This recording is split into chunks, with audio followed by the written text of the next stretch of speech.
wallabies, or whatever the equivalent of a wolverine would be in Australia. I don't know what fierce animals they have. I know they've got plenty of spiders and snakes that'll kill you, but I don't know what they have as far as like a wolverine-like animal. And now you're going, well, what the fuck are you talking about anyways?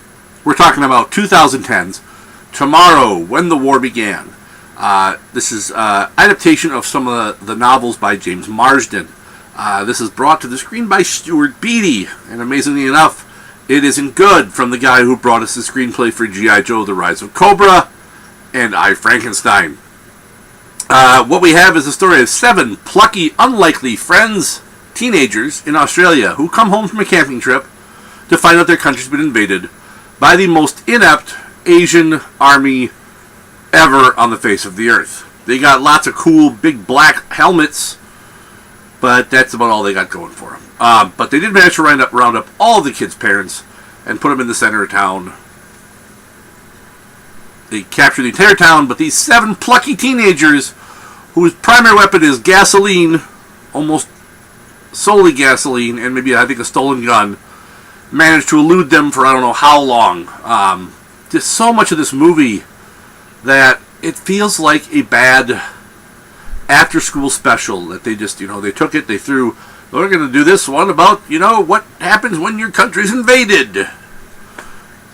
And just so much of it's not a good movie. The pacing makes no sense. I mean, I don't think they were trying to set up the characters, which you have 35 or so minutes just setting up the fucking camping trip, which the camping trip is supposed to be, that's the whole thing of the premise is that your country's invaded. The camping trip is an excuse to get them out of town. They could have started on the camping trip, thereby shaving 25 minutes easy off this movie, then come home and found this. But no, we gotta set all this stuff up where we have to introduce all the different characters, and we get the great inner dialogue from the main character, the main girl, which she's about the only one who is even halfway competent as far as, if this movie is supposed to be an indicator of the youth of Australia, I weep for that country. But I don't think it is, because if that were true, it would have already, fallen into the ocean and drowned. And just the premise, okay, fine, Australia's invaded. Why someone's invading Australia, I don't really know. It doesn't seem like a target that someone, who are you going to invade? Let's invade Australia. Because I'm thinking, someone who picks Australia to invade is a country that obviously can't pick on someone else. Not to slam Australia, it's just they're not known for their military might. So they come in, they invade Australia, and then apparently America and all of Europe and Great Britain and other just going, whoa, no, we can't get involved there. We'll let these 17-years handle it, because apparently they're doing a pretty good job with just some gasoline.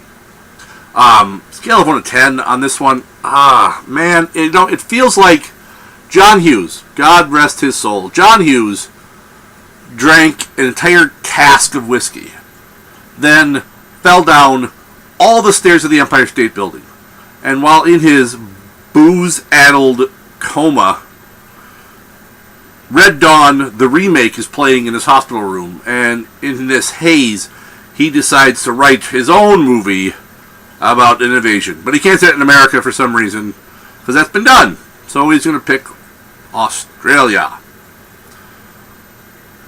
Yeah, just, I don't know. I don't understand what this movie was trying to accomplish, and the point is there's supposed to be not just a sequel, but 2 more movies and a TV series. Or, this may already be dead, because this was 4 years ago. Last I looked, number 2 was listed as in production.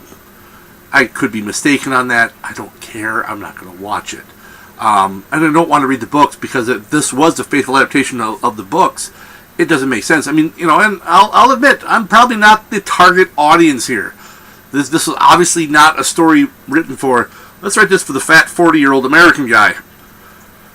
But, I don't know. I don't remember liking schmaltzy crap like this when I was a teenager. Is this for preteen girls? Is this what it was written for? Is this like the Red Dawn version of Twilight? Is that what this is? I'm not really sure. So, I hate Netflix for giving me a cover and a tagline that makes it seem like a much different movie than it is. Because, like I said, the whole first, I don't know, 30, 40 minutes is them getting on the, ready to go on the camping trip, and then going on the camping trip. And then, you know, people falling in love and deciding who's going to kiss who and whatnot and blah, blah, blah, teen stuff. And then it's like another 30 minutes of them sneaking around when they get back to town. And like 9 minutes of fighting back. And like the final scene is like showing them like all geared up for war. They're like carrying like 15 guns each, because that's how you be a good soldier. The best soldier is the one who carries the most guns. If you can somehow hold 20 guns, you'll be the best soldier ever. And that was the cover they showed you, was this whole, you know, these teens standing there like silhouetted against like a, I think it's like a setting sun or rising sun, something, you know, all with their guns. And like, hey, they're going to fight back. And I was expecting like, you know, us, you know, Red Dawn with Australian accents. And, you know, maybe, you know, a keg of beer. I didn't get that. So, and I'm going to keep babbling on this. So I'm just going to stop there. That's all I got for this one. Until next time, why don't you stay safe out there in the wasteland, folks.